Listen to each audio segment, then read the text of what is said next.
Uhuru, brothers and sisters and comrades. This is Omali Yeshitela. I'm chairman of the African People's Socialist Party.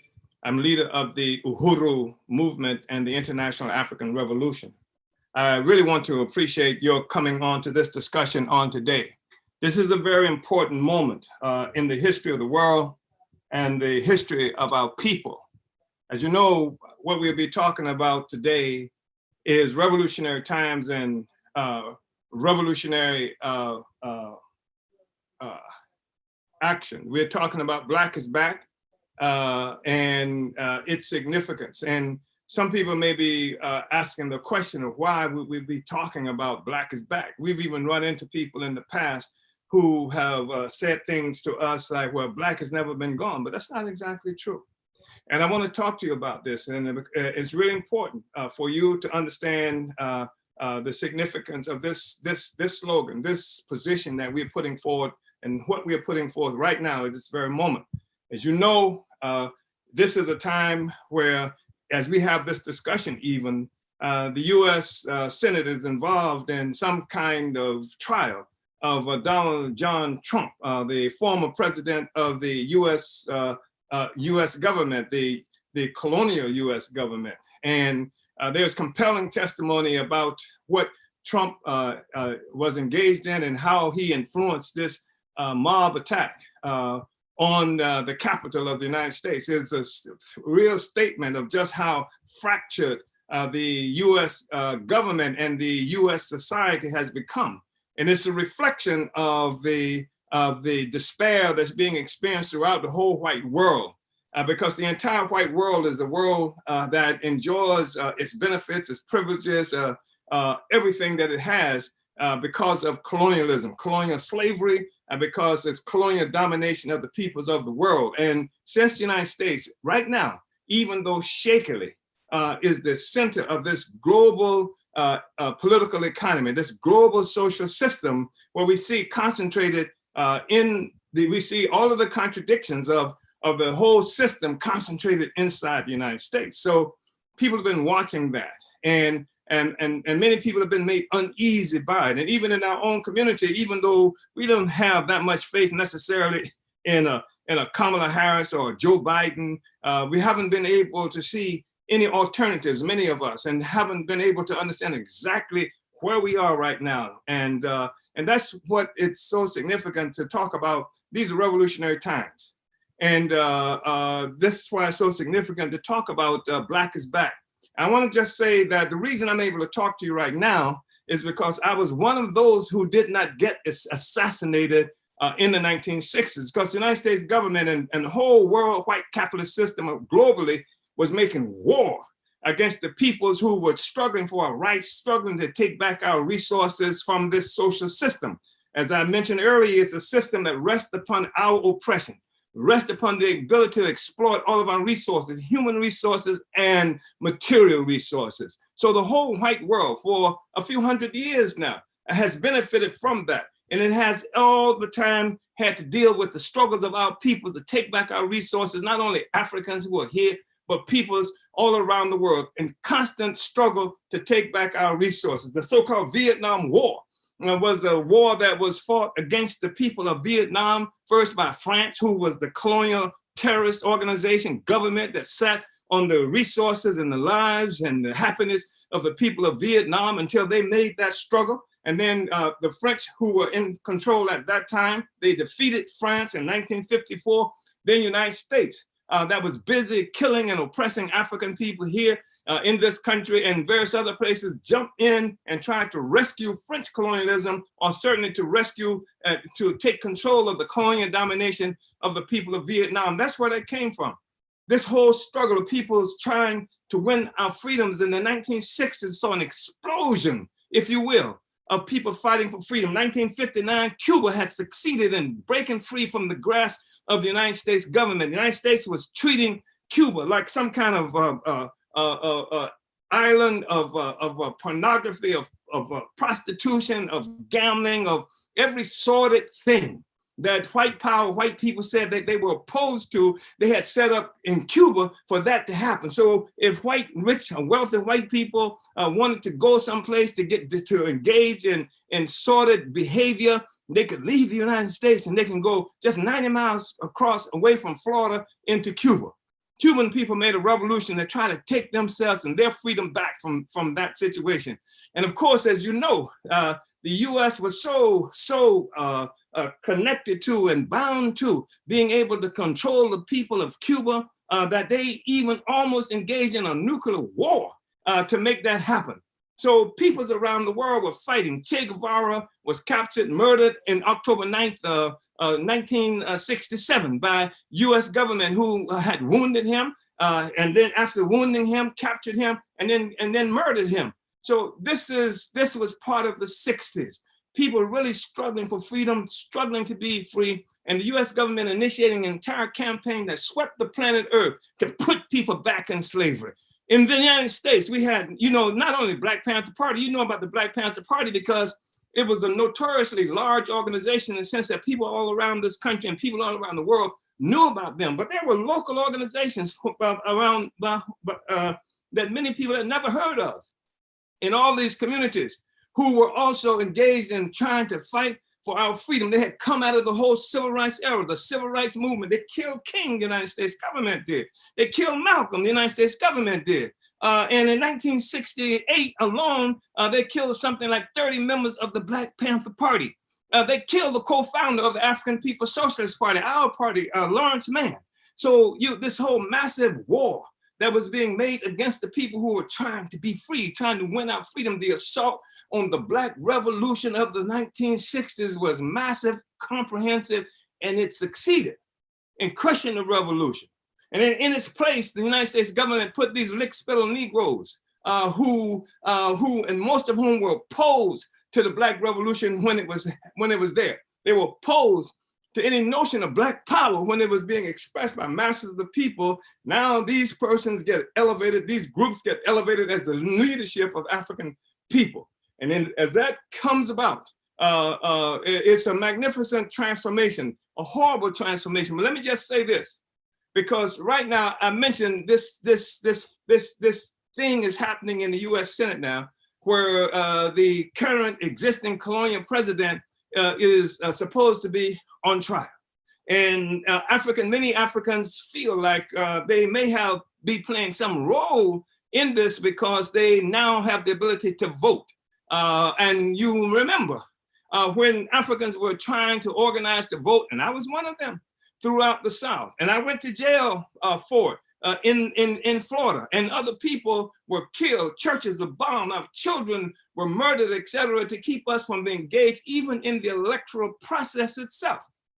And then at that time where the movement was growing, the US government made assassination, massive arrests. Thousands and thousands of our people were put in prison. That's one of the reasons the prisons today are filled with African people, because it was a part of a counterinsurgency by the United States government to stop the revolution. And so those who they didn't send to Vietnam on the mission to kill Vietnamese and to get killed, young African men, to make sure that they were not only trying to crush the revolution in Vietnam, but to crush the revolution in this country by having this slave fight against that slave. That was part of the reality. So this was a campaign, a horrific campaign that was waged against the Black Revolution of the 1960s. And it was successful. And they raised up these lick-spittles as substitutes for the revolutionary movement that we had built. A movement for dignity, a movement to take back our resources, a movement to take back our freedom. And at that time, we were clear. We were fighting against colonialism. Malcolm X talked about colonialism. All of the revolutionary organizations that were talking about colonialism, they were talking about colonialism in Vietnam. They were talking about ending colonialism in places like Cuba. So this is what we were looking at. And then the US government crushed it. And when they crushed it, they put these forces in place and in power. They corrupted even many of the preachers that African people had relied on for some kind of leadership and support. And so what they did was to make things like Black and Black power and struggling for Black freedom. Now that's out of style. Not only is it out of style, it's impolite. You can't say that. You can't say you just want Black people and Black power. You have to talk about all of us together. And this was part of the war, the ideological war that was made a part of a counterinsurgency that was made against our people here, and it's something that's happened all around the world. And then they worked very hard to make sure that African people in the United States were isolated from African people in other places around the world, that we don't have a common agenda as Black people around the world. We just have common oppression. So they can kill us in Ghana, they can kill us in Haiti, they can kill us in Jamaica, they can kill us in Texas or Mississippi, but none of it has any relationship to what's happening in the various places I just mentioned. This is what they did to us, and they succeeded for a while. So what happened to the Black Revolution? This is something I would run into. I catch an airplane, I'm traveling someplace, and even today, I would hear somebody say, well, what happened to the Black Revolution? That the world really depended on what African people were doing here. In this country, because this was the center of the empire. This was where imperialism was located. What happened to the Black Revolution? And then you would hear today people who say stuff like, we're not like it was in the 60s. In the 60s, you know, there was a different kind of Black person, and we were doing all of this in the 60s. They killed us, they jailed us, they destroyed our organizations and what have you, and then they gave us the Democratic Party. And the Democratic Party is not a revolutionary organization, never has been a revolutionary organization. It just became by virtue of them killing our revolutionary leaders, by destroying our revolutionary organizations, by dispersing the members of those revolutionary organizations who they did not imprison. The Democratic Party by default appeared to be the organization of African people. And so that 25% of the base of the Democratic Party, Black people, African people. That's where the Africans are located, in the Democratic Party. They're not located in the other organizations, Black organizations out there, but the African People's Socialist Party, my party, your party, our party, has been struggling even since that time to complete the Black Revolution of the 60s. We haven't been confused at all. Reverend Chickenbone could not confuse us. We didn't care what they called themselves and what they said they were about, if they were not about completing that magnificent revolutionary movement that was really the primary driving force of world history during the 1960s, then they're not saying anything to us. Black power was what was needed then. Black power is what is needed now. So what we have been doing is working to complete the Black Revolution of the 1960s. So people are really involved in what has happened in the United States. They saw these white people attacking the Capitol, and many of them are ignorant of the fact that we're not fighting to protect the white people in the Capitol. We're not fighting to protect the US Senate. We're not fighting to protect the Democratic Party. We are fighting for the liberation of African people. And in order to do that, we've had to fight the Democratic Party. We've had to fight the Republican Party. We've had to fight the US Capitol, the Senate, and the entire Congress. The fact is that this outrage by white people is what you saw. This outrage by white people is sparked by something really that's happening in the real world. And we have to understand what it is. And I'm trying to tell you about it because I want you to work with me. And there's some things that you need to do, you have to do, that I want to convey to you right now. So we say Black is back. We say after the many years of work that's been done by the African People's Socialist Party, we have maintained the struggle against colonialism when all the so-called intellectual middle-class people were fighting against racism, fighting to make white people like us, fighting to make the system like us, fighting to make America accept us. We have continued on that struggle to complete the Black Revolution of the 60s, to fight against colonialism. And colonialism, that is foreign and alien domination. That is, be controlled as a people by foreigners and aliens who do that for economic benefit and to control us politically. So that's the struggle we're involved in. Can you deny? Can anybody deny that African people in the United States and around the world are dominated, are controlled by foreigners and aliens? Nobody can really deny that, even if that control is in the form of a Black face. That's what we call neo-colonialism. It doesn't mean colonialism is gone, it's new colonialism. It's colonialism that has adopted a new face. It's like they talk about this virus, that how the so-called colonial virus, how it changes, it mutates, just this variant and that variant. That's what we're looking at. We're looking at a different variant of the same colonial virus. that has affected and infected humanity since the advent of white power at the expense of the freedom and the resources of Africa and other oppressed peoples around the world. That's what we're dealing with. And that's something that I want to tell you that you can deal with. And you don't have to rely on the Democratic Party or the Republican Party or any of the others that call themselves left this, left that, etc., because you can be a colonizer and be a leftist. You can be a colonizer and be on the right. You can be a Joe Biden colonizer. You can be a Bernie Sanders colonizer. You can be a Donald J. Trump colonizer, but it's colonialism. And Biden and Sanders and Trump and Kamala Harris, all of them are committed to protecting this system. And they were able to get in position to do that effectively by destroying the Black Revolution of the 1960s, to keep the voices of Black freedom out off the agenda, to have the so-called representatives of Black people now of trying, just only working to try to find a way to be accepted by the system as it exists today. So that's over. So our party has been working since that time to complete this revolution. That's why you hear about colonialism. Now you hear all the time people saying something about colonialism, African People's Socialist Party. Our party was the party that said we're gonna make reparations a household word. And so even though you're talking about the US Congress, you wanna consider a House Resolution, HR 40, before the US Congress even thought about HR 40, the African People's Socialist Party was having major organized efforts, tribunals and stuff like that, put the United States government on trial and using international law to do that. We said we're going to make reparations a household word, and we did it. And when the US government murdered Huey P. Newton, who was formerly the leader of the Black Panther Party, with the intent of destroying the Black Revolution and any decent memory that people had of the Black Revolution, where the day after they murdered him, the major newspaper in Oakland, California, where he was headquartered, came out with a headline saying, from Prime Minister to bum. And they were doing everything they could to murder the memory of Huey P. Newton because it was connected to the revolution. And it was the African People's Socialist Party in Oakland that held up that revolution, that held even in the place where they murdered Huey P. Newton.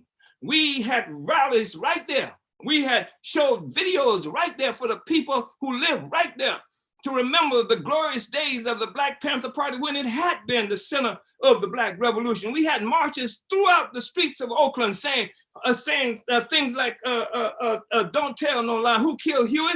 Don't tell no lie.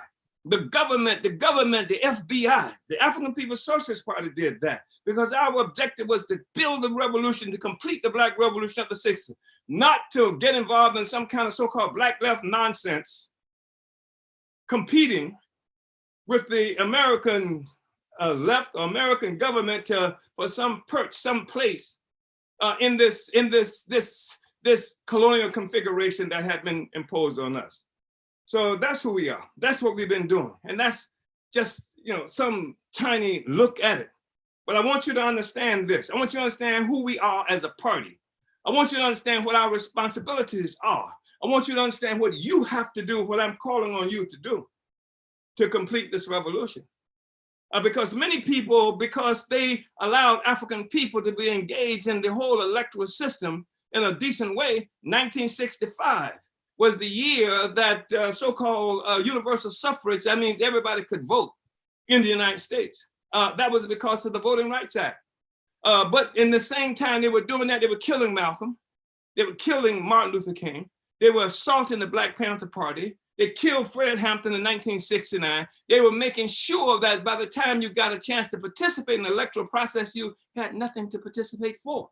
And so many Africans became demoralized because everything they did, they were electing these sellout Negroes who offered nothing, who said nothing that would benefit African people. And since there was never anything on their platform that spoke to the interests of African people, fewer and fewer African people would participate in the electoral process. And then Africans were slandered because we didn't vote. They would say stuff to us about our lethargy, how we wouldn't participate in political life. And the fact of the matter is Africans no one in the United States worked harder to participate in the electoral process than Africans did. It was our churches that got bombed. It was our children who were murdered. It was our young people and others who were faced fire hoses and electric cattle prods throughout this country. We did that. Don't tell me about how African people are apathetic. And no, what happened was that Black petty bourgeoisie, working hand in glove with the United States government and a counterinsurgency program, pushed us out of political life because we didn't have nothing to vote for. And so today you just find a handful of people who organize around the Democratic Party and various cities around this country who are participating in the electoral process. But we say it doesn't have to be that way. And it doesn't have to be that way because Black is back. These are revolutionary times that we live in. And what we're saying is that today it's possible for you, and you must do this, to engage, to re-engage in the revolutionary struggle. And you do this in part because as the lick-spittle Negro intellectuals and so-called liberals and progressives like to remind us, Black people died for the right to vote. No, we died in the process of trying to win our freedom. And then when they took our freedom off the ballot, we didn't have any reason to vote. I'm saying now, you have a reason, not just in St. Louis, where we have these magnificent candidates who are members of our party, part of the Uhuru movement, running for office, but every African everywhere needs to participate in this. Just like I was able to go to Georgia and to go to Mississippi and to go to Alabama and all those other places in the 1960s, even though I didn't live there, to help build this revolutionary project because it was key to our victory as a people. Then it doesn't matter whether you live in St. Louis or not. You need to know that you could and should participate in the struggle that we engaged in St. Louis, because we put in revolution on the ballot. And what they thought they had got rid of with assassinations and jailings, we're here to say that Black is back, that these are revolutionary times. And so what I want to do is just share with you some things about this campaign work that we are doing that you need to be a part of. You must be a part of. I'm calling on you to be a part of. I'm telling you, you have to be a part of it. And so we have two candidates who are members of the African People's Socialist Party, who are members of the Uhuru movement, who are running for alderperson in wards 3 and 21 in St. Louis, in North St. Louis. And one of them is T'Chawa Masimba, who is running in Ward 21 for election. And his slogan is Black is back. And he talks about in his campaign platform, unifying the African community and revitalizing the culture and the economy of Black St. Louis, to fight to make the city of St. Louis pay reparations to the African community. That includes a massive infusion of capital and for individuals to be able to keep their homes and to build Black businesses and to improve the quality of life. And the platform talks about this reparation that recognizes that St. Louis is divided by two realities, North and South. And South St. Louis, which is where most of the white people live, is characterized by opportunity and thriving neighborhoods, while North St. Louis is dominated by poverty and decay, by colonialism. In order to bring about revitalization of the African community, of the predominantly African North Side, we have to have a public policy, a positive public policy of economic development for the city's African community to level the playing field and right all these historic wrongs. That's what we're saying in these elections. That's what we're talking about. That's what we're telling everybody in St. Louis who will listen, who we can get to, that this campaign is about. And we say that this St. Louis has a $1.2 billion budget for 2021. And there has a lot of money, a lot of reason to redirect these resources so that it can uplift the African community economically, that it can turn over this so-called land bank that it controls, where what they've done is force Africans out of their homes with stuff like balloon mortgages and with stuff like where they have created situations where they have code violations and use all kinds of means to take properties. And so there's something like 20,000 or more properties in the mostly African community in North St. Louis that this so-called land reutilization authority, the LRA, controls. And they use these properties and they give them to, or for almost nothing, to big white developers who take it to make more money, or they let them sit there and deteriorate so that most Africans want to have to get out of the community. They're chasing us out of the community because they want to make St. Louis a majority white. So that has to happen. There has to be genuine economic development. This is what this campaign is doing. And T'Challa has a history, T'Challa Masimba, of building economic development in the Black community. He has helped lead the renovation of a magnificent community center and banquet hall and office space there. He has participated in the capture of more than 5 contiguous blocks of territory there with the Uhuru movement. And this is the kind of stuff that he's doing, and renovating housing for the African people. This is what he's doing, and without any help from anybody, any of the Africans in city government. The only decent, the outstanding political force in St. Louis now, in North St. Louis, is Jesse Todd, who is in Ward 18.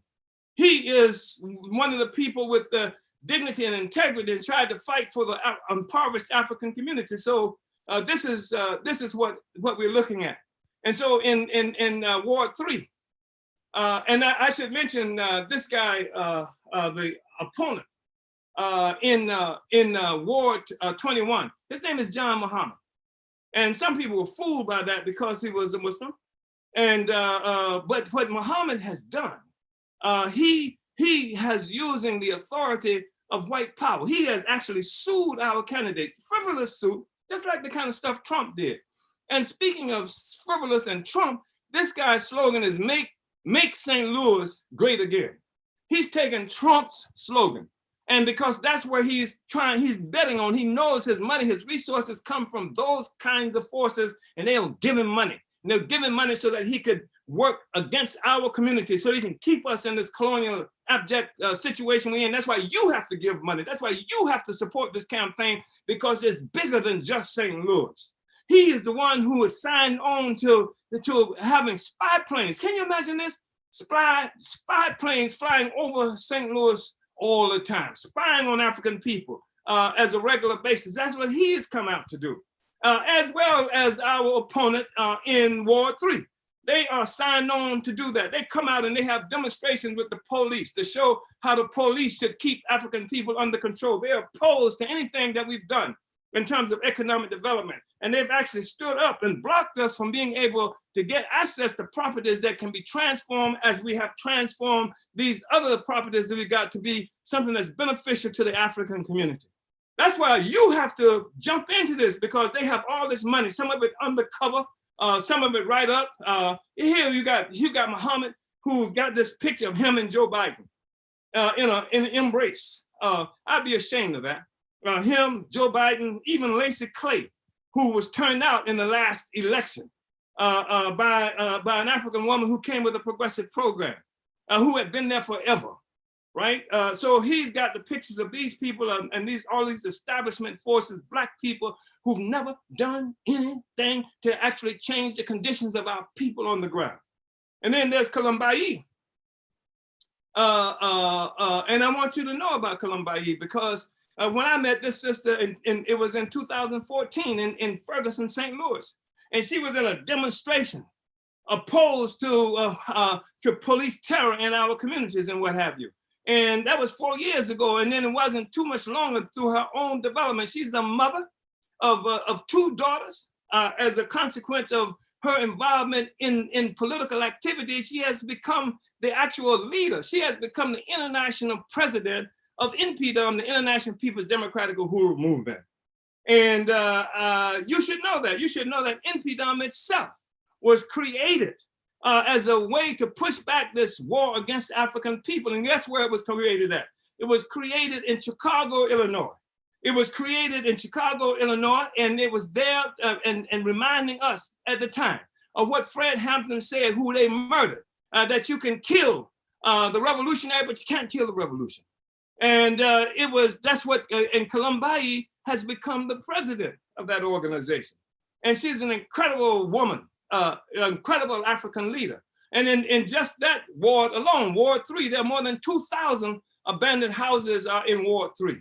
And she's pushing economic development on the same basis that you see T'Chawa talking about. She's talking about how there has to be Black community control of the schools. They just closing down schools on a regular basis right there on the north side. The oldest high school west of the Mississippi, Sumner High School, is there in St. Louis, and they're closing it down. And they got these Negroes who are in government. And I'm talking specifically about people like Collins Muhammad and people like Bosley. And Bosley is somebody who, as I mentioned, Kalambayi is running against, and his daddy was the older person in that particular ward for 40 years. And all we got is 40 years of misery, 40 years of collaborating with our oppressors, 40 years of not speaking out about what was happening to African people in St. Louis. And then his son been there for 4 years, 44 years. This dynasty has had a lock on the future and the conditions of African people. And that's why you have to support Kalambayi Benton. And you know, this is what it is that we are dealing with. And you know, you got one family who has worked for white power. He signs on to the spy planes in our community. He calls for the National Guard to be sent to our community because of the so-called black on black crime. But anybody with any intellect, even white people, have recognized the relationship between economic development, the fact of poverty that's imposed on the community, and crime. Even so-called police authorities, people who investigate police and make plans around cops, they would tell you they can know where the crime is without even going there. All they got to do is look at the statistics, where they see the poverty, where they see the joblessness, where they see no schools or poor schools. They know that's where the crime is going to be. And so the real solution to what they call crime is, of course, economic development. That's what Kalambayi is involved in, bringing economic development. She is a part of the Black Power Blueprint. She works on the ground throughout St. Louis, and in many other places to uplift our people. And that's why you have to support this campaign. You have to join in this campaign and the other campaigns because they're bigger than St. Louis. This is the way that you intervene. And Bosley, this guy, had the police to come and shut down her campaign office, just like they do with our people who lost all their property in St. Louis. They said that some of the code violation, the man who owned the building where our campaign office, a black man, is located, they moved on him, they said, because he didn't have a liquor license. He runs an auto joint. And it was 5-10 years ago that there was a liquor joint there. There's no liquor joint there now. And so they came and said, because you don't have a liquor license. And so they used this. And the cops said that the alderman Bosley told him to shut it down. And that's why they did. And that's what we're up against. We're up against white power in blackface, white power in whiteface, but they have not counted on you. You have to join this struggle to crush them, to defeat them. This is our time. The whole white nationalist social system is in a state of crisis. And even this trial that's happening at Washington, D.C. of Trump is evidence of a crisis. And this is our time to make our move, to take our power for ourselves. You have to support these campaigns. So what I'm calling on you to do is to get in touch with these campaigns. You should go to Vote Masimba.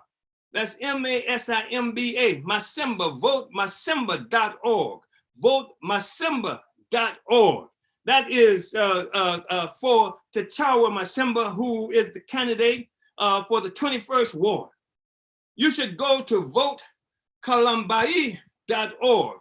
That's votekalambayi.org. That's KALAMBAYI.org.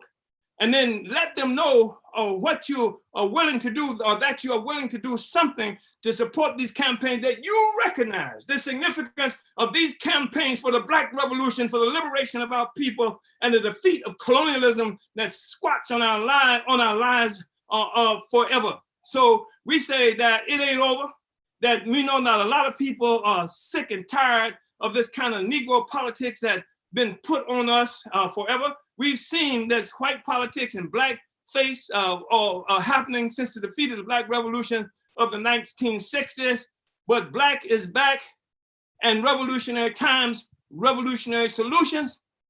This ain't that. Uhuru.